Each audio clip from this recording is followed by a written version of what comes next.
bhagavato arahato sama sambuddhassa.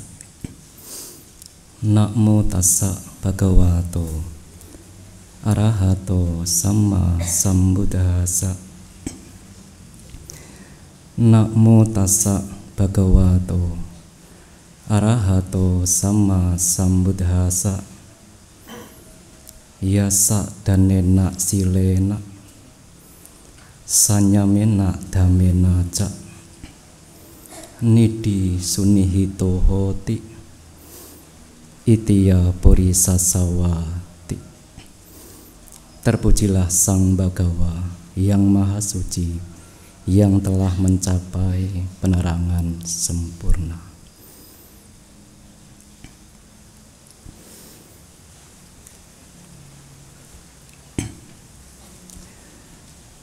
Pimpinan puja Romo Eko yang berbahagia, Ibu bapak saudara-saudara sedama, selamat malam. Namo Buddhaya. Namo Buddhaya. Adalah suatu berkah bagi kita semua, karena pada malam hari ini kita masih bisa berkumpul bersama untuk melakukan kebajikan. Tentu berkah itu harus kita syukuri. Setidaknya ibu bapak masih memiliki kesehatan yang baik. Itu adalah berkah. Kalau seandainya ibu bapak tidak memiliki kesehatan yang baik, tentu tidak sampai di sini. Tetapi karena memiliki kesehatan yang baik itulah juga disertai dengan penuh bakti dan keyakinan kepada Tiratana. Akhirnya ibu bapak sampai di Klaten, Wihara Bodhiwangsa. Mungkin saja ibu bapak saudara-saudara sedama, pada malam hari ini ada orang yang tidak seberuntung kita. Berjalan saja harus menggunakan tongkat, harus menggunakan kursi roda, karena kakinya sudah tidak bisa untuk berjalan. Tetapi ibu bapak memiliki kaki yang kuat. Bukankah ini suatu berkah bagi kita? Mungkin saja ada tetangga kita, kerabat mungkin, kita pernah mendengar atau melihat secara langsung, untuk berjalan saja harus meraba-raba, harus dituntun, karena tidak bisa melihat, tidak mampu membaca, bahkan untuk melihat altar sekalipun yang ada Guru Agung kita Sang Buddha. Tetapi ibu bapak masih memiliki penglihatan yang sangat baik, masih bisa melihat altar Guru Agung kita Sang Buddha. Bukankah ini suatu berkah bagi kita?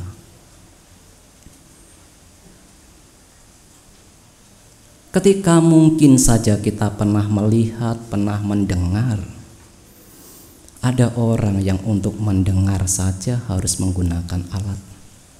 Orang ini kalau berbicara menundukkan atau mendekatkan dirinya, hai, hari ini hari Sabtu, yuk kita ke wihara.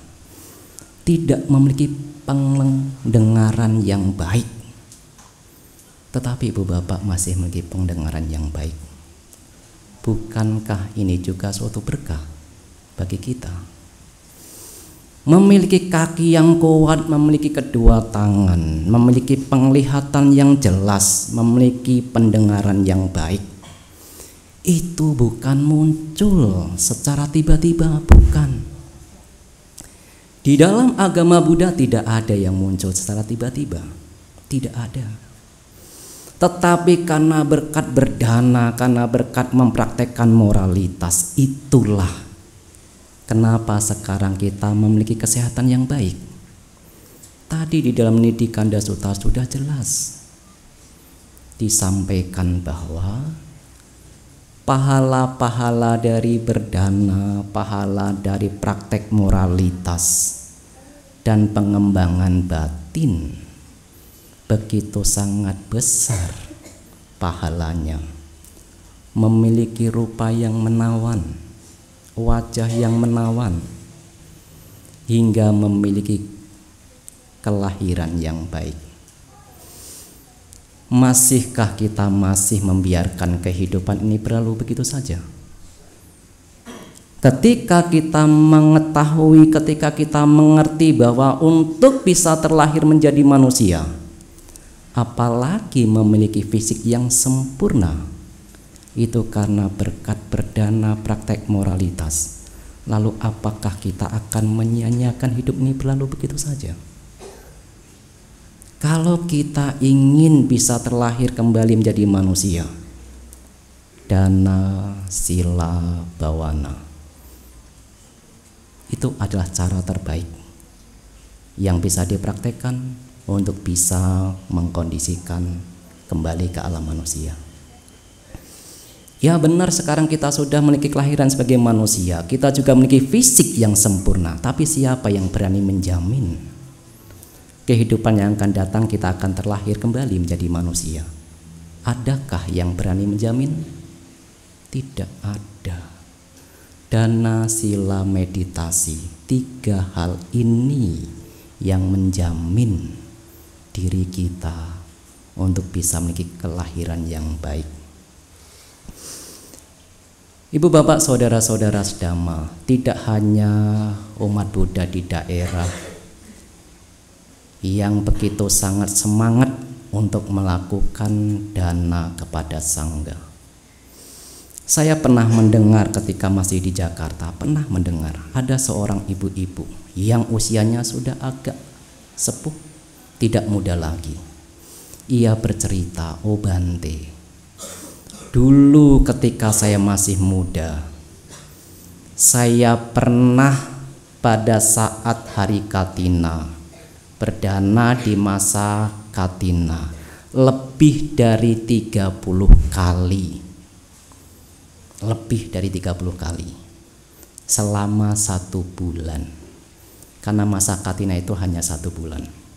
Di India pada masa itu ada 3 musim: musim panas, musim dingin, dan musim hujan. Musim hujan hanya berlaku 4 bulan. 3 bulan digunakan para biku untuk berdiam diri, praktek dhamma meditasi. Karena rasanya agak sulit ketika hujan ini para biku melakukan perjalanan. Mungkin saja nanti jubahnya bisa kotor, atau ada bahaya banjir, apalagi mungkin pohon tumbang. Ini menjadi bahaya bagi para biku. Begitu juga para pedagang, kalau kita melihat di masa hujan juga akan lebih banyak berdiam diri. Seperti itulah akhirnya para biku pun ada baiknya pada masa hujan 3 bulan di awal ini digunakan untuk berdiam diri. Bahkan Sang Buddha memberikan peraturan, seorang biku yang ingin berpergian di masa puasa tidak boleh lebih dari 7 hari.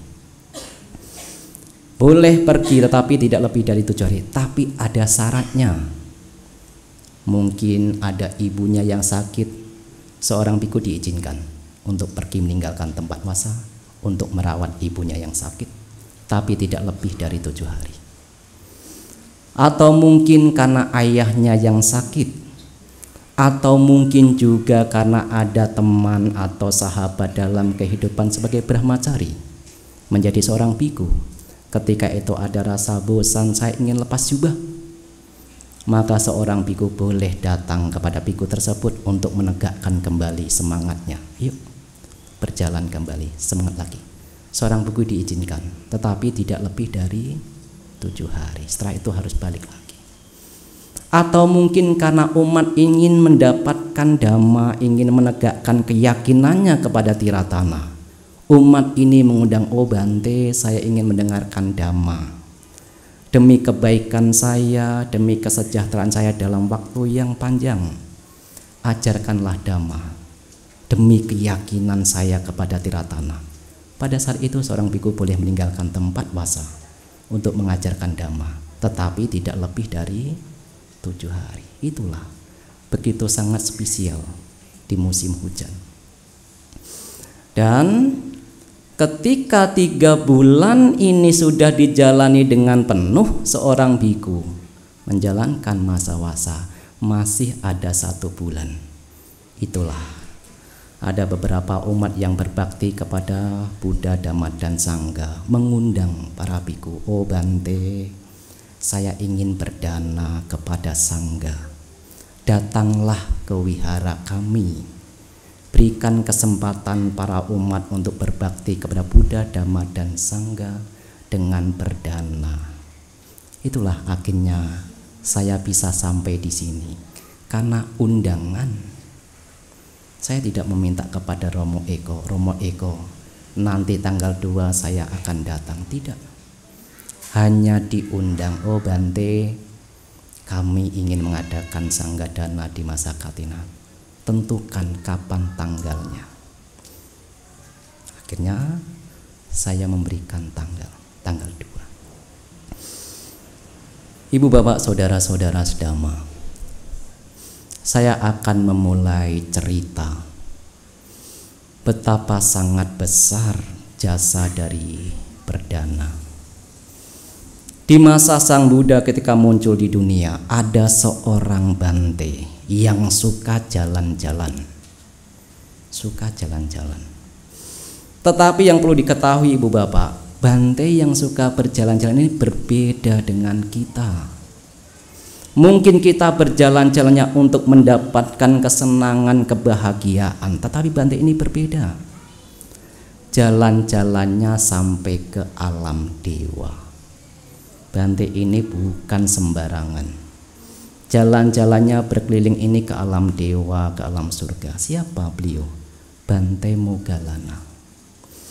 Bante Moggallana adalah siswa Sang Buddha yang paling sakti di antara semua para biku siswa Sang Buddha.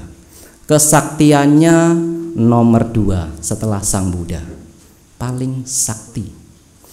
Sehingga mudah saja ketika Bante Moggallana ini pergi ke alam dewa.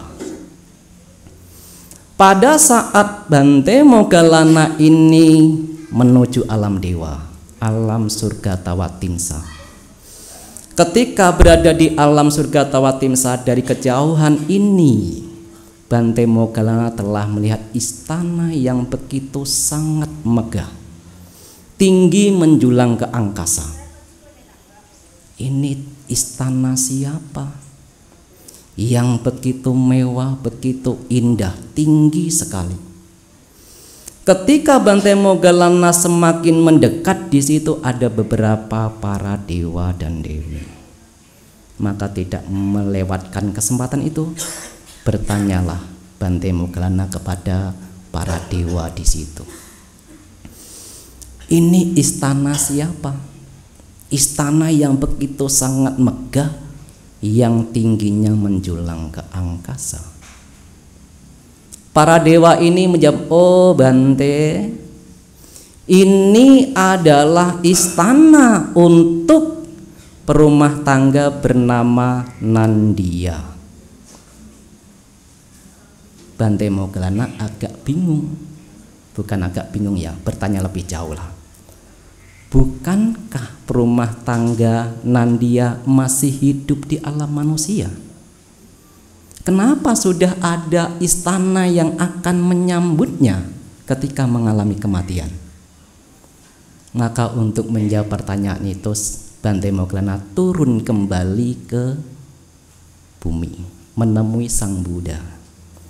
Setelah bertemu dengan Sang Buddha, memberikan penghormatan dan duduk di tempat yang sesuai, Bante Moggallana lantas berkata, oh Sang Bhagawa, apakah mungkin orang yang masih hidup di alam manusia sudah memiliki istana di alam dewa? Sang Buddha lantas menjawab, anakku Moggallana, bukankah Anda sudah melihat sendiri Begitulah kebajikan yang dilakukan di alam manusia sudah akan disambut di alam dewa. Sang Buddha memberikan perumpamaan, kalau kita ini memiliki keluarga, kerabat, kebetulan keluarga kita ini pergi jauh, entah sudah 2 tahun, 3 tahun, 4 tahun, 5 tahun, pergi jauh. Dan setelah itu pulang kembali selamat dan begitu sangat sehat dia. Kita merasa bahagia.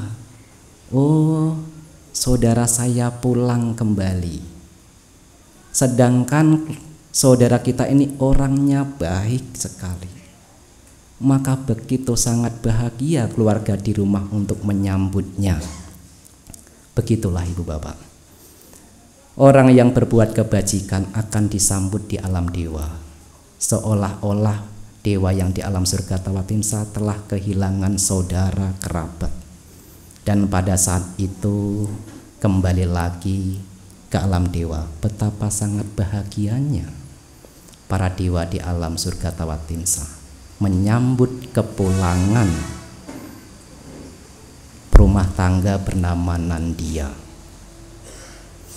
Lalu sekarang pertanyaannya adalah, kenapa perbuatan bajik apa yang dilakukan oleh perumah tangga Nandia ini sehingga ketika masih hidup di alam manusia saja telah memiliki istana di alam dewa?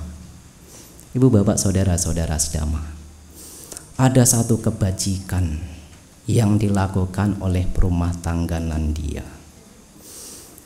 Selain perumah tangga Nandia ini berbakti kepada Sang Buddha, ibu ayahnya dari Nandia, perumah tangga Nandia, seorang pemuda ini memiliki keyakinan kepada Tiratana. Ia berbakti kepada Buddha, Dhamma, dan Sangha.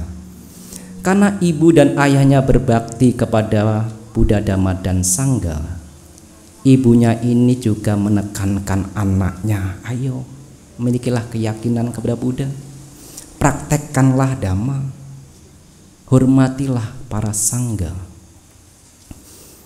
Nandia menjadi orang yang begitu sangat berbakti kepada Tiratana. Bahkan ibu bapak diceritakan, untuk memilih seorang istri, istri itu harus berbakti kepada Tiratana. Kalau istrinya ini berbakti, praktek Dhamma, menghormati Sangha, Nandia akan menempatkan istrinya seolah-olah permaisuri di rumahnya, yang sangat dikagumi, sangat dihormati. Itulah akhirnya istrinya Nandia. Ini bagaimana cara mencuri hati Nandia agar disenangi, agar dipuja. Ia melakukan berbagai macam kebajikan. Hingga suatu ketika perumah tangga Nandia ini mendengar khotbah yang disampaikan Sang Buddha, manfaat pahala dari membangun wihara. Pada saat itu karena dipenuhi dengan keyakinan kepada Tiratana, akhirnya perumah tangga Nandia ini membangun Mahawihara Isipatana. Ketika membangun wihara tersebut diawasi sendiri, didanai sendiri, dan setelah selesai dipersembahkan kepada Sang Buddha dan para Sangha. Ketika wihara ini dipersembahkan kepada Sang Buddha dan para Sangha, tiba-tiba muncul istana di alam dewa. Tapi ibu bapak jangan bertanya, ya Bante saya sudah membangun wihara, apakah saya sudah punya istana di alam dewa? Saya tidak tahu. Ini kisah, cerita di dalam Dhammapada Atthakatha. Ibu bapak nanti mengejar saya, Bante kalau begitu saya akan membangun wihara, Mahawihara Klaten misalnya. Setelah itu biar ada istana di alam dewa. Tetapi bagaimanapun juga ibu bapak, membangun wihara adalah baik. Entah berapa banyak orang yang telah mendapatkan manfaat atas kehadiran bangunan wihara. Mungkin saja kalau seandainya di luaran ada yang ucapannya tidak baik, perilakunya buruk, suka mencuri, ketika datang ke wihara, mendengarkan dhamma, manfaat dari menjalankan sila, manfaat dari berdana, setelah itu mengubah perilakunya, betapa besar jasa yang telah diberikan. Karena bisa mengubah orang yang tadinya perilakunya buruk menjadi baik. Itulah manfaatnya. Tapi ibu bapak saudara-saudara Dhamma, lalu bagaimana Bante, saya ini tidak punya kekayaan, untuk makan saja sulit, apalagi membangun wihara. Adakah cara yang sederhana? Adakah cara yang sederhana sehingga ketika saya mempraktekkan dhamma ini bahkan saya bisa terlahir di alam dewa? Ada ibu bapak, ada cara yang sederhana, tetapi yang mempraktekkan akan terlahir di alam dewa ada. Dengarkan. Di dalam Nidikanda Sutta ibu bapak saudara-saudara Dhamma, saya telah mengutip satu syair Yasa danena silena sanyamena damena ca nidi sunihito hoti itiya purisasawa. Artinya adalah harta karun berupa kebajikan dengan berdana, dengan mempraktekkan sila dan pencegahan diri dari hal-hal buruk, ini adalah harta terbaik bagi para pria maupun wanita. Dana hanya salah satu cara untuk melakukan kebajikan, tetapi masih ada sila. Sila ini lebih luhur ibu bapak, lebih luhur. Kalau seandainya kita secara materi ini tidak punya, bahkan untuk membangun wihara saja tidak mampu, jangan membunuh. Jangan membunuh. Jangan menyakiti makhluk lain. Ini lebih sederhana tetapi manfaatnya lebih besar. Kalau ibu bapak mampu membangun wihara yang besar, tetapi tiba-tiba di luaran ibu bapak karena penuh dengan kemarahan mengambil batu, orang itu dilempar dengan batu, orang itu meninggal, mungkin tidak ibu bapak akan masuk penjara? Mungkin, karena ibu bapak telah membunuh manusia. Seolah-olah kebajikan membangun wihara ini, kebajikannya sudah tidak terlihat. Walaupun ibu bapak ini tidak membangun wihara, kalau perilaku jasminanya baik, tidak melukai, tidak membunuh, ibu bapak aman.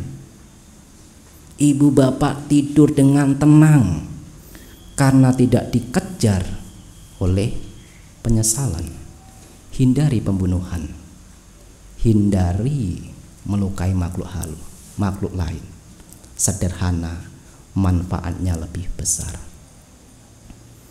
Ada lagi tidak Bante? Ada. Jangan mengambil apa yang tidak diberikan. Hindari mencuri.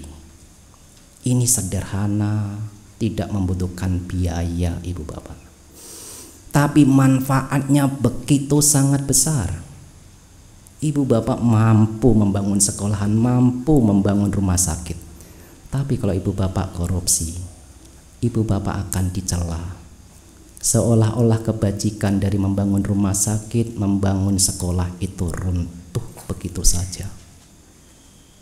Tetapi kalau ibu bapak tidak membangun rumah sakit, tidak membangun sekolah, tapi perilaku ibu bapak baik di masyarakat, tidak mencuri apa yang milik orang lain miliki, ibu bapak akan dipuji. Mana yang lebih bermanfaat? Ada lagi tidak Bante? Ada. Setialah kepada pasangan hidup. Jangan mengganggu pasangan orang lain. Sang Buddha memuji tentang kesetiaan. Ketika ibu bapak mungkin di masa-masa sekarang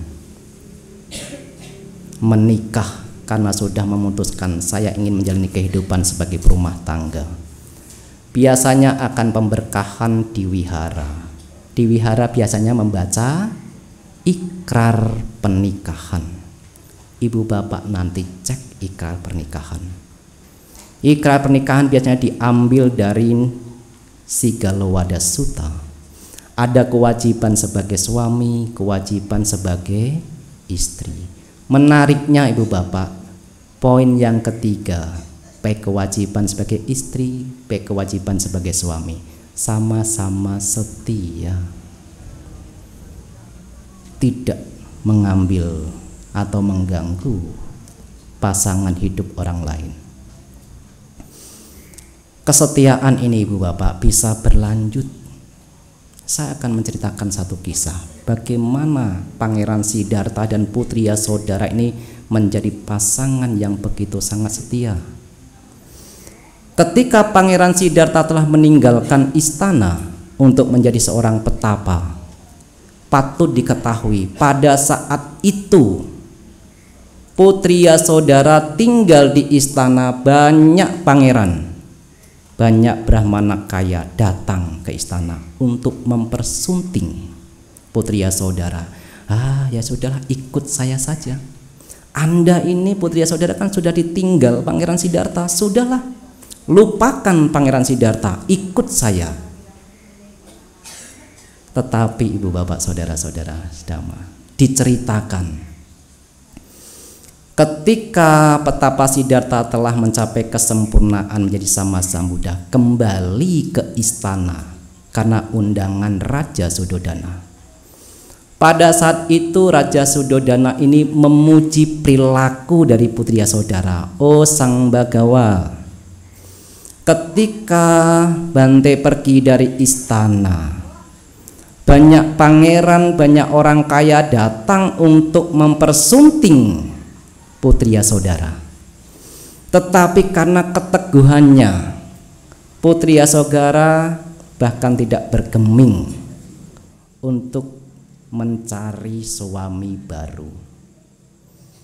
Saya mengetahui Sang Bagawa, ketika Putri Yasodhara mengetahui, mendengar bahwa sekarang petapa Siddhartha tidak memakai wangi-wangian ketika menjadi seorang petapa. Ketika petapa Siddhartha duduk di tempat yang tidak mewah dan tinggi, Putri Yasodhara mendengar itu dan mempraktekkan di istana. Ketika Putri Yasodhara mengetahui bahwa oh petapa Siddhartha sekarang hanya memakai kain putih, kain kuning yang sederhana, Putri Yasodhara di istana mengikuti ibu bapak apa yang dipraktekkan petapa Siddhartha di hutan. Dengan kesederhanaannya ia mengikuti. Begitulah kesetiaan anakku ini Sang Bagawa. Itulah Raja Suddhodana. Apa yang dikatakan oleh Sang Buddha bukan hanya sekarang. Ini bukan mengagumkan ketika Putri Yasodhara ini setia kepada saya. Bahkan ketika kebijaksanaannya ini belum matang di kehidupan-kehidupan yang lampau, Putri Yasodhara sudah setia. Maka ketika itulah Sang Buddha menceritakan tentang kisah Kinara dan Kinari. Itu tentang kesetiaan suami dan istri. Jadi kesetiaan ini mungkin saja bisa berlanjut di kehidupan yang akan datang. Apa yang ibu bapak pikirkan di kehidupan sekarang, apa yang ibu bapak ucapkan di kehidupan sekarang, apa yang perilaku jasmani ibu bapak lakukan, ini bisa terkondisi di kehidupan yang akan datang, bisa muncul kembali. Kalau ibu bapak setia, mempertahankan kesetiaan, mungkin saja sifat kesetiaan itu akan kembali muncul di kehidupan yang akan datang. Setia adalah dipuji oleh Sang Buddha. Kalau ibu bapak mampu membangun wihara yang besar, tetapi Anda ibu bapak ini mengganggu istri atau suami orang lain, ibu bapak akan dicela di masyarakat. Perilakunya buruk, sudah punya pasangan hidup kok mengganggu yang lain.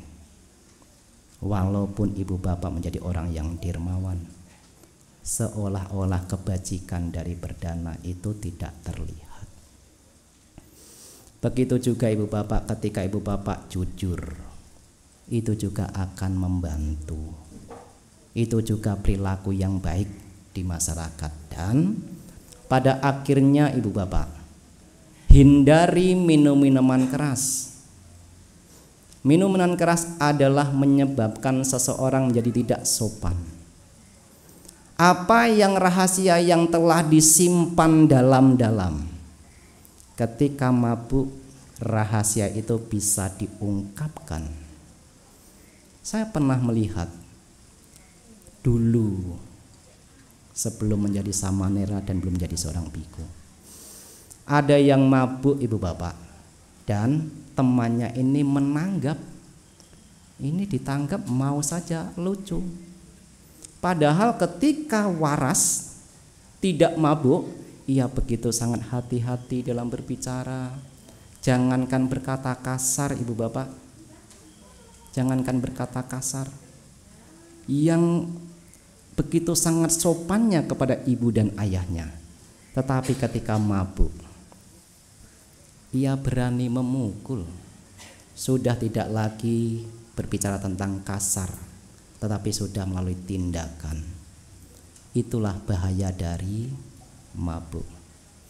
Ketika ibu bapak mempraktekkan 5 sila, hindari membunuh, hindari mencuri, hindari perbuatan asusila, hindari berbohong, hindari minuman keras. Bahkan ini lebih unggul daripada hanya sekedar berdana.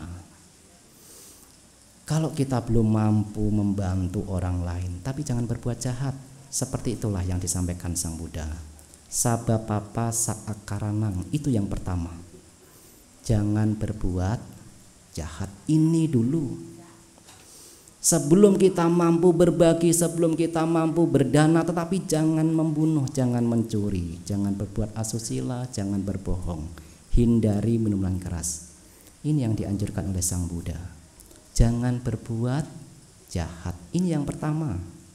Baru yang kedua Sang Buddha mendorong, perbanyaklah perbuatan kebajikan. Kusalasu pak sampada. Ayo berbuat kebajikan. Jangan hanya sekedar menghindari kejahatan. Lalu manfaat apakah ibu bapak ketika seseorang ini mempraktekkan moralitas? Ketika seseorang ini praktek sila dengan baik, menghindari pembunuhan, menghindari pencurian, menghindari perbuatan asusila, menghindari berbohong, dan menghindari minuman keras. Ada 5. Bahkan di kehidupan saat ini sudah mendapatkan manfaat. Tidak harus menunggu ketika sudah meninggal. Sang Buddha di dalam Mahaparinibbana Sutta menyebutkan ada 5 manfaat orang yang bermoral. Yang pertama adalah orang yang bermoral itu akan mendapatkan kekayaan. Ibu bapak jangan khawatir. Orang yang moralnya baik, etikanya baik, ia akan hidup dengan hati-hati. Karena hidup dengan hati-hati itulah apa yang diperoleh semakin meningkat, bukannya semakin turun. Kalau seandainya seseorang ini kaya, tetapi moralitasnya buruk, membunuh misalnya, ia ditangkap masuk penjara.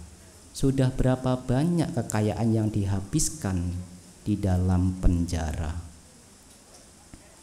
Tetapi kalau ia jujur, ucapannya baik, perilaku jasmaninya baik, orang yang melihat ini kan indah orang ini. Perhiasan terbaik adalah ketika seseorang memiliki moralitas, bukan kalung yang besar, bukan gelang, bukan cincin permata, bukan. Kekayaan yang sesungguhnya adalah ketika kita memiliki moralitas yang baik, Walaupun mungkin tubuh kita ini penuh dengan emas, tetapi kalau ucapan kita kasar, kita akan ditinggalkan orang lain. Kalau kita mencuri, kita juga akan dicemooh oleh orang lain. Kalau kita mengganggu pasangan hidup orang lain, kita bisa dipukulin, bahkan bisa dihajar habis-habisan. Moralitas adalah perhiasan yang paling indah. Tidak usah khawatir.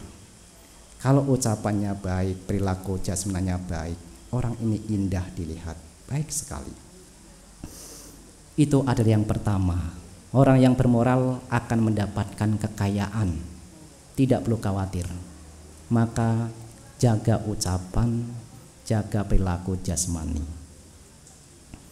Yang kedua adalah Sang Buddha juga menyebutkan di dalam Mahaparinibbana Sutta, menjelaskan kepada perumah tangga manfaat yang kedua ketika seseorang ini bermoral. Reputasi di masyarakat baik sekali. Nama baiknya ini harum, namanya ini harum. Oh, anak itu kok jujur ya. Oh, anak itu perilakunya kok baik ya. Tidak kasar, tidak sembrono. Nama baiknya tersebar, ibu bapak. Ini adalah harumnya yang sesungguhnya, wangi yang sesungguhnya. Bahkan orang yang bermoral tidak hanya namanya tersebar di alam manusia, bukan hanya di alam manusia, bahkan bisa tembus ke alam dewa. Entah berapa kali para biku di masa Sang Buddha mendapatkan penghormatan dari para dewa untuk bisa berdana kepada Bante Mahakassapa.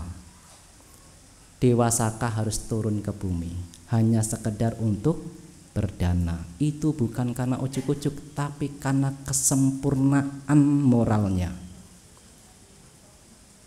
Kalau ibu bapak di sini punya nama baik, ucapannya baik, perilakunya baik, apalagi mampu membantu yang lain, tidak hanya di Klaten nama ini akan dikenang, tapi sampai di Jepara, mungkin sampai di Jakarta, sampai di Surabaya, nama ibu bapak dikenang. Oh, di Klaten sana itu ada orang yang baik sekali. Ucapannya sopan, perilaku jasmaninya baik. Reputasi tidak hanya di Klaten yang baik saja, tapi sampai tembus ke segala arah. Itu manfaat kedua. Sang Buddha menyebutkan, tidak usah khawatir ibu bapak. Kalaupun seandainya secara materi kita tidak mampu, tetapi miskin itu tidak mengakibatkan seseorang terlahir di alam neraka, tidak. Tetapi yang menyebabkan seorang terlahir di alam rendah adalah ketika ucapannya buruk, perilaku jasmaninya buruk.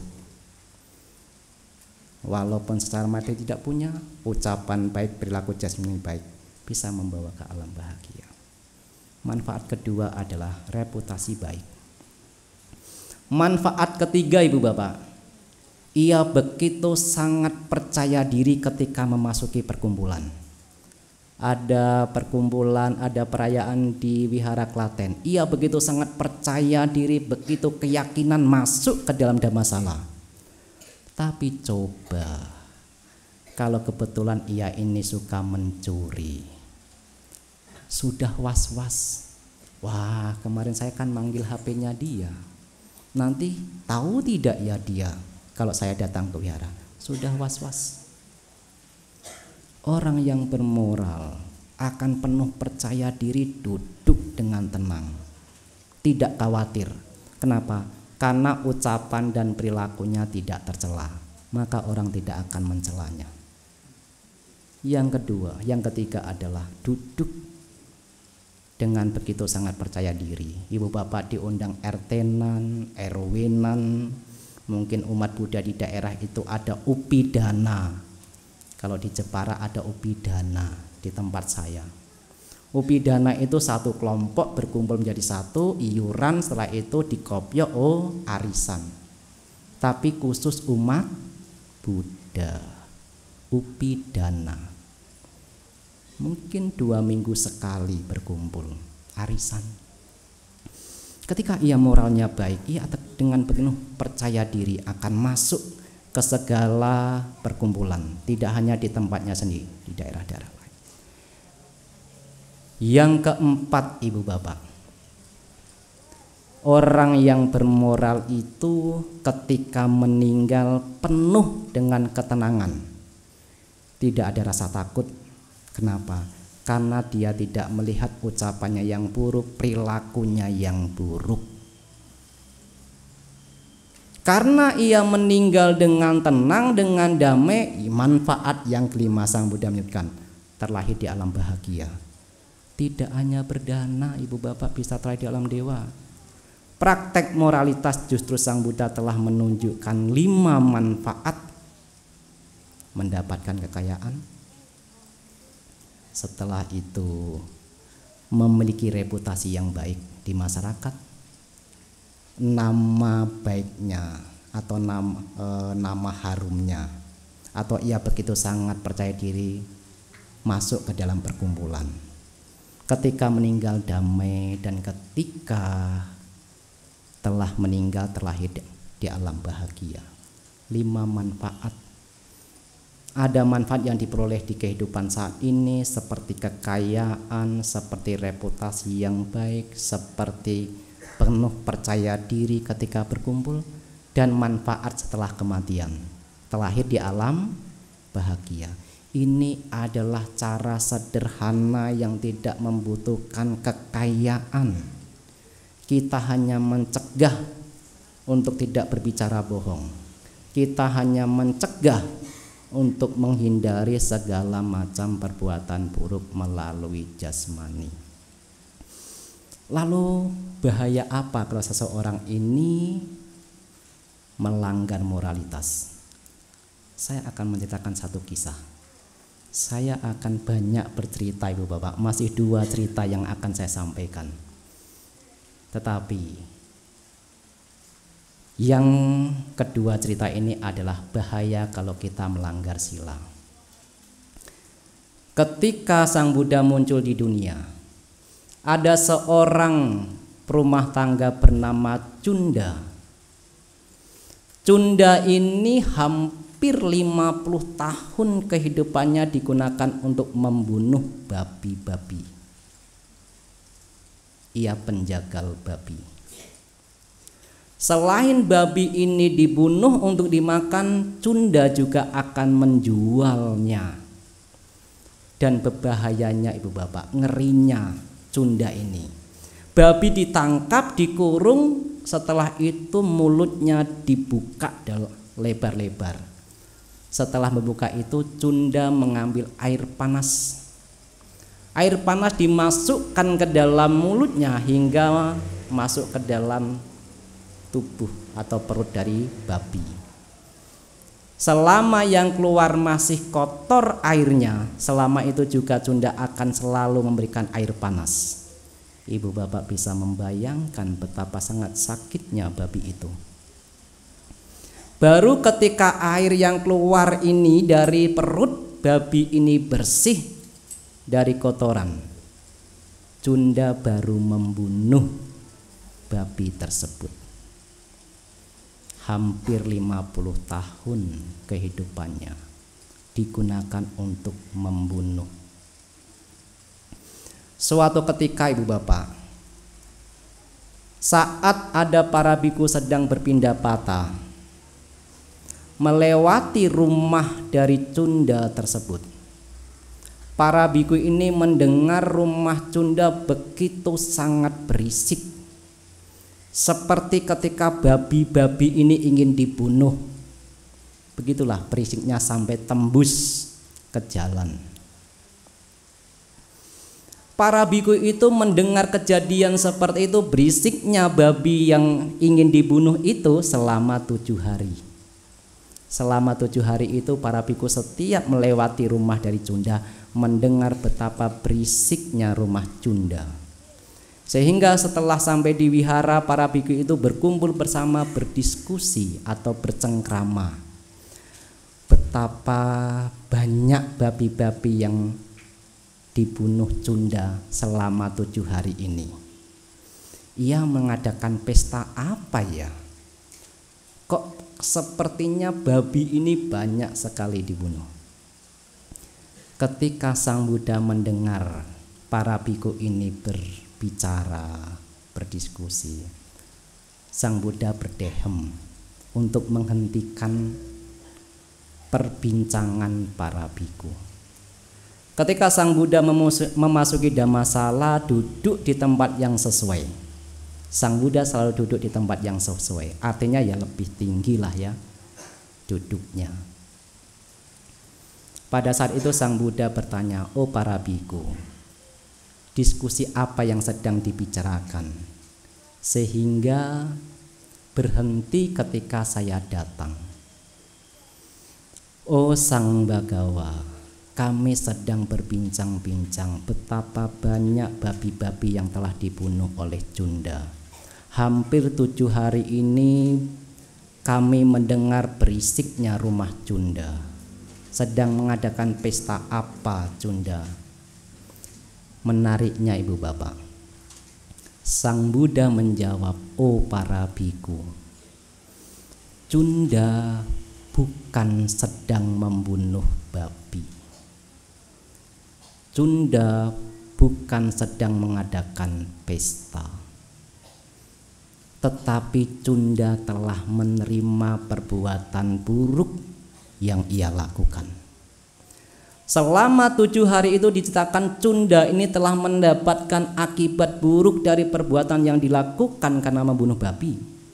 Perilaku yang dilakukan Cunda ini seolah-olah babi yang ingin dibunuh, Ibu Bapak. Suara menjerit, suara ketakutan, kesakitan itu adalah suara Cunda, bukan suara babi.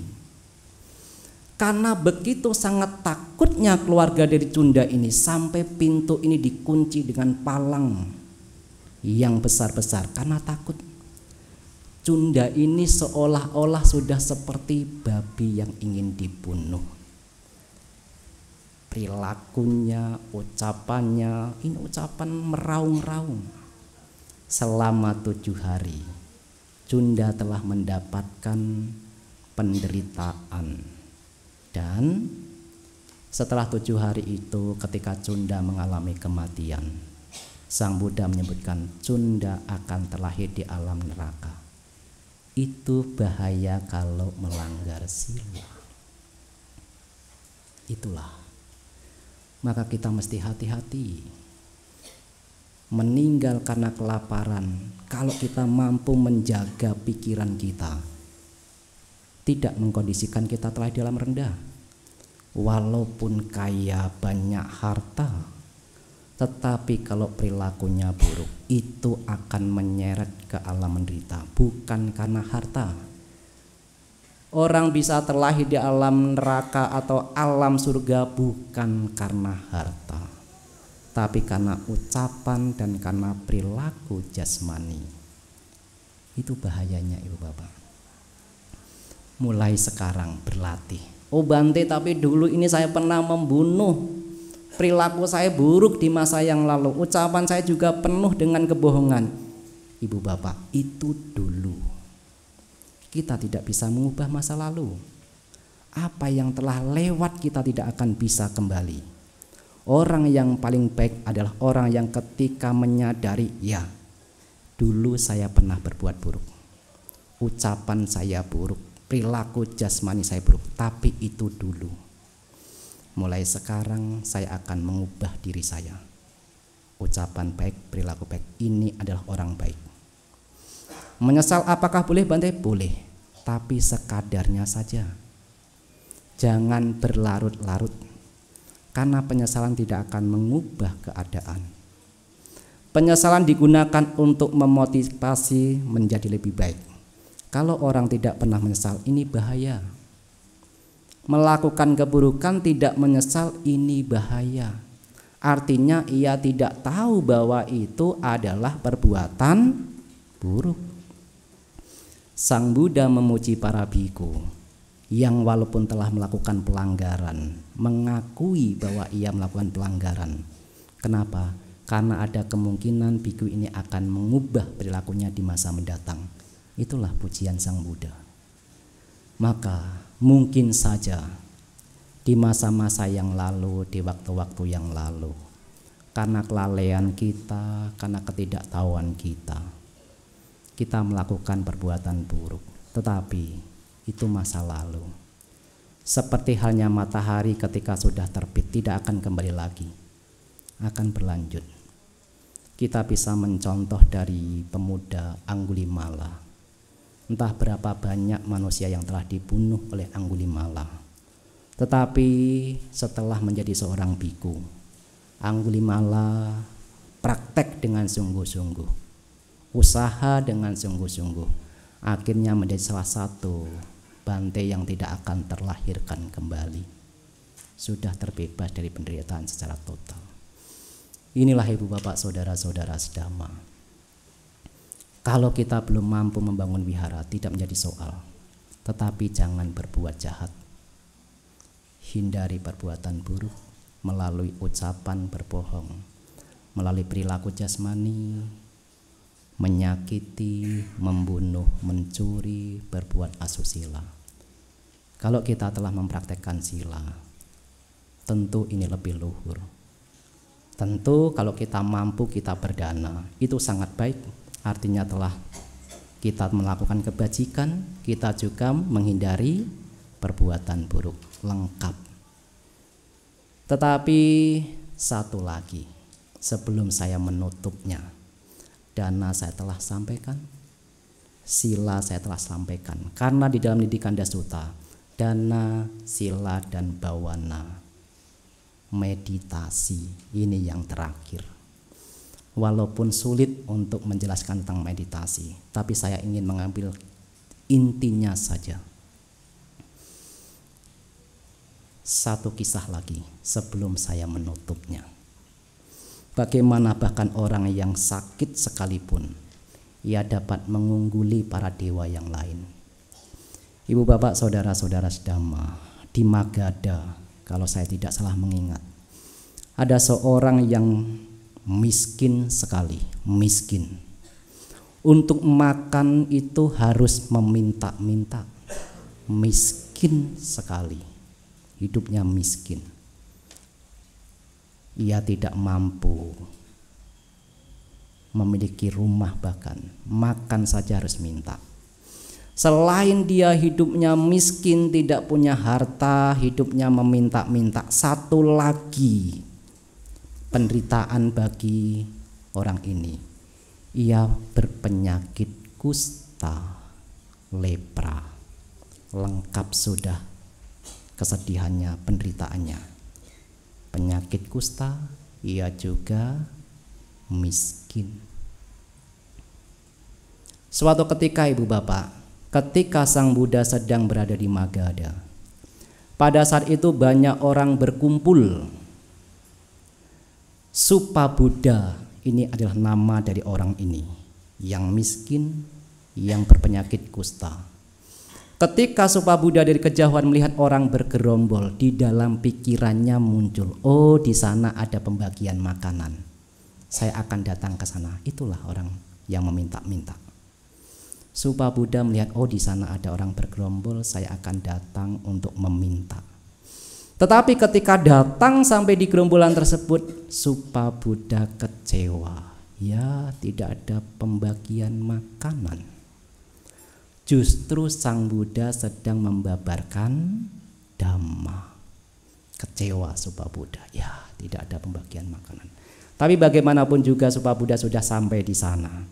Akhirnya bertekad, ya sudahlah, daripada kembali lagi saya akan mendengarkan apa yang disampaikan oleh Petapa Gotama ini, atau Samana Gotama. Ketika mendengarkan Dhamma itu, Sang Buddha mampu membaca batin setiap orang. Ketika melihat Supabuddha, Sang Buddha mengetahui, oh Supabuddha ini sudah matang, sudah siap mendengarkan Dhamma, akan mendapatkan manfaat dari Dhamma. Itulah ibu bapak betapa sangat beruntungnya kalau kita memiliki kebajikan di masa yang lalu. Pubeca kata punyata etam menggala mutamang. Memiliki timbunan kebajikan di masa yang lalu itu adalah berkah. Ketika Sang Buddha mengetahui bahwa Supabuddha ini sudah siap untuk mendengarkan Dhamma, Sang Buddha membabarkan 4 kebenaran Arya. Ini sulit untuk dijelaskan dan membutuhkan waktu yang lama. Tetapi intinya Ibu Bapak, segala sesuatu tidak kekal. Itu intinya. Yang kinci samudaya dhammang, sabatang niroda dhammanti. Segala sesuatu yang muncul karena faktor pembentuk semua itu wajar mengalami kepadaman. Itu inti dari Dhammacakkappavattana Sutta, sehingga Bante Kondanya mampu mencapai Sotapanna. Orang yang sudah mencapai Sotapanna Ibu Bapak sudah mendapatkan jaminan tidak akan terakhir di alam neraka, tidak akan terakhir di alam binatang, tidak akan terakhir di alam peta. Sudah terbebas dari alam penderitaan. Maka Ibu Bapak, kita mesti merenungkan, pada akhirnya saya tidak mampu mempertahankan apa yang saya miliki dengan waktu yang lama. Tidak mungkin. Tidak mungkin. Kalaupun saya mampu mempertahankan apa yang saya punya dalam waktu yang lama, itu pun akan berakhir ketika saya mengalami kematian.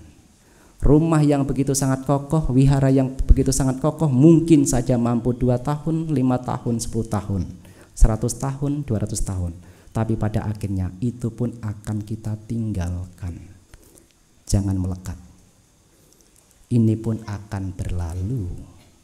Ketika kita memahami bahwa ini pun akan berlalu, saya tidak mampu mempertahankan apa yang saya miliki dalam waktu yang lama. Kemelekatan ini adalah milikku, bisa runtuh. Tetapi Ibu Bapak, kalau seandainya yang terakhir ini agak sulit untuk dipahami, yang pertama, yang kedua, jalankanlah dana sila, sedikit demi sedikit, anicca, anicca, anicca. Mantra tersakti di dalam agama Buddha, sabbe sangkara anicca. Sulit untuk dipahami, tapi patut untuk dimengerti. Segala sesuatu pada akhirnya akan mengalami kehancuran. Tidak ada yang kekal. Jasmani ini pada akhirnya akan kita tinggalkan. Rumah pada akhirnya akan kita tinggalkan. Kalau apa yang kita tinggalkan kita memperoleh dengan cara yang salah, rugi kita Ibu Bapak. Sudah kita akan tinggalkan mencarinya dengan cara yang salah, rugi.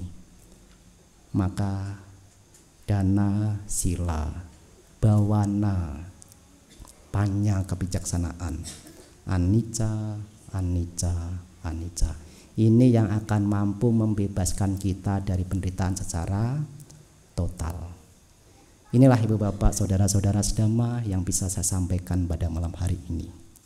Selamat melakukan kebajikan, sertai dengan penghormatan, sertai dengan keyakinan kepada Tiratana. Sekecil apapun perbuatan baik yang kita lakukan, tentu akan membawa manfaat yang begitu besar. Maka mari kita bersama-sama juga berharap semoga semua makhluk juga turut berbahagia. Sabbe satta bhavantu sukhitata. Sadhu, sadhu, sadhu.